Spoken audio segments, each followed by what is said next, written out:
अभिव्यक्ति की आज़ादी पहली चीज़ है जो मोहम्मद साहब का संदेश है। भले ही वो मुसलमान हो या नहीं हो, मोहम्मद साहब का जो आखिरी खुतबा है, अगर हम उसको उठाकर देखें तो वो साफ कहता है कि हमें समानता के सिद्धांत के साथ समाज को बनाना है। उसमें मुसलमान भी होंगे, नॉन मुस्लिम्स भी होंगे जो मुसलमान नहीं हैं। अस्सलामु अलैकुम। अपनी बात को सलाम से शुरू करने के पीछे मेरा मकसद ये नहीं है कि मैं ये दिखाऊं कि मैं मुसलमान हूँ और जो बात मैं करने जा रहा हूँ वो इस्लाम के पैगंबर के बारे में है, बल्कि यहाँ सलाम से अपनी बात शुरू करने का मेरा मकसद अपनी उन दो पहचानों पर बात करना भी है जिनसे मेरा अस्तित्व बनता है।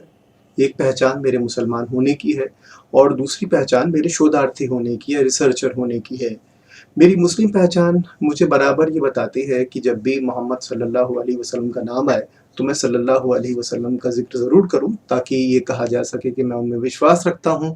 और मैं उनको जब भी उनका नाम आता है तो दरूद भेजता हूँ, यानी पीस बी अपॉन हिम, ये कहता हूँ कि उनको शांति हो। मुझे ये भी सिखाया जाता है कि मैं कुरान को बिना किसी सवाल किए अंतिम सत्य मान लूँ। लेकिन मेरे अंदर का जो शोधार्थी है, वो मुझे ये करने से रोकता है। वो प्रत्येक जो परिघटना है, व्यक्ति है और कोई भी किताब या कोई भी, यहाँ तक कि कुरान जैसी किताब, उसको भी संदेह की नज़र से देखने के लिए मुझे प्रेरित करता है और मुझे ये बताता है कि मुझे संदेह करने के साथ-साथ जो मानवीय निष्कर्ष हैं, उस पर भी पहुँचना है। तो ये 2 पहचानें हैं और जब भी आज के दौर में जिस तरह से मोहम्मद जो पैगंबर हैं इस्लाम के, उनकी बात हो रही है, ख़ास तौर से जो फ्रेंच डिबेट है, जो फ्रांस में जो कुछ भी हुआ और उसका विरोध जिस तरह से हुआ, उसके लिए बहुत ज़रूरी है कि हम इन 2 पहचानों के साथ जिस चीज़ को इस्लाम का संदेश या मोहम्मद साहब का संदेश कहा जाता है, उसको अपनी नई नज़र से देखें और यही यहाँ पर मेरी कोशिश है।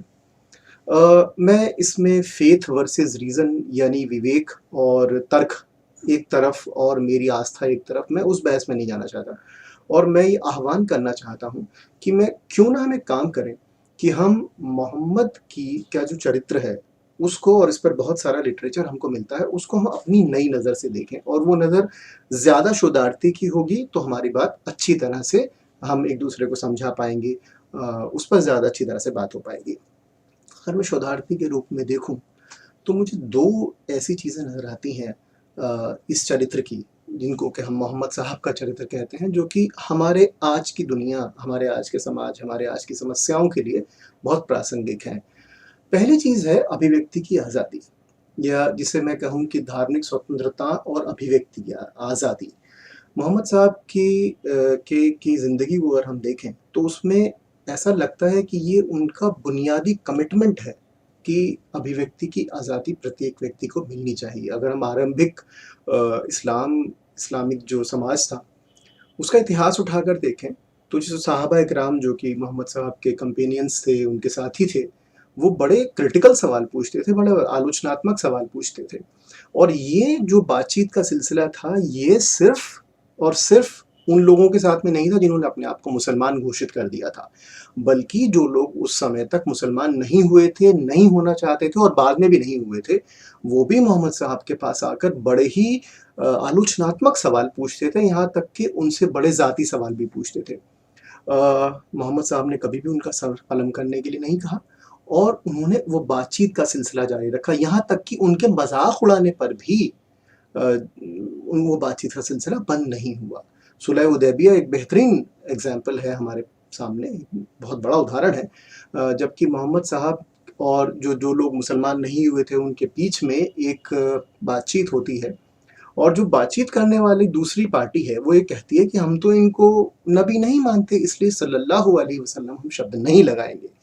इसलिए अल्लाह के नबी शब्द को हटाकर जो मोहम्मद साहब हैं, वो कहते हैं कि मेरा नाम मोहम्मद है और मैं इस एग्रीमेंट में, इस सुलह में, इस ट्रीटी में अपने आप को अपने नाम से संबोधित करना चाहता हूँ, मुझे इससे कोई वास्ता नहीं है, शांति मेरे लिए ज़्यादा बड़ी चीज़ है। तो अभिव्यक्ति की आज़ादी पहली चीज़ है जो मोहम्मद साहब का संदेश है।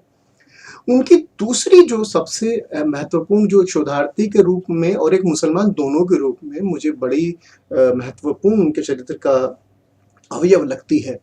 वो है समानताएँ। उनका जो सबसे गरीब तबका है, सबसे निचला तबका है, वह तबका जो अलग-अलग किस्म के शोषण का शिकार है, उसके अधिकारों की बात करना, भले ही वो मुसलमान हो या नहीं हो। मोहम्मद साहब का जो आखिरी खुतबा है, अगर हम उसको उठाकर देखें तो वो साफ कहता है कि हमें समानता के सिद्धांत के साथ समाज को बनाना है। उसमें मुसलमान भी होंगे, नॉन मुस्लिम्स भी होंगे जो मुसलमान नहीं हैं। उसके अंदर किसी को भी किसी के ऊपर आधिपत्य नहीं है। इसी तरह से किसी को भी जो सबसे कमज़ोर तबके हैं, गुलाम है उस समाज में और औरतें हैं, उनके अधिकारों के लिए मोहम्मद साहब जो है वो आह्वान करते हैं। तो मुझे ऐसा लगता है कि अगर ये 2 चीज़ें हैं, यानी स्वतंत्रता की बात और समानता की बात, अगर ये मोहम्मद साहब के मैसेज या उनके संदेश का मूल है, तो ये बहुत ज़्यादा ज़रूरी है कि हम आज की दुनिया में ये जो हमने बाइनरी क्रिएट कर दी है कि एक तरफ जो है वो फ्रीडम ऑफ एक्सप्रेशन है और एक तरफ मोहम्मद साहब का चरित्र है, हमको उसके बाहर जाकर देखने के लिए ये प्रेरित करती है। और मेरी दुआ है, जिसको कि मैं अल्लाह मानता हूँ, यानी मैं मेरी नज़र में अल्लाह का जो मायने है, वो है एक ज्ञान परंपरा। अगर अल्लाह एक ज्ञान परंपरा है, तो मैं ये उम्मीद भी करता हूँ और दुआ भी करता हूँ कि ये ज्ञान परंपरा मोहम्मद के संदेश के न्यायमूलक तत्व और सामाजिक समानता वाले तत्वों को हमें अपने जीवन में आत्मसात करने की प्रेरणा दे और उसका प्रेरक बने। बहुत-बहुत शुक्रिया। मैं दोबारा से अपनी बात समाप्त करता हूँ। अस्सलामु अलैकुम।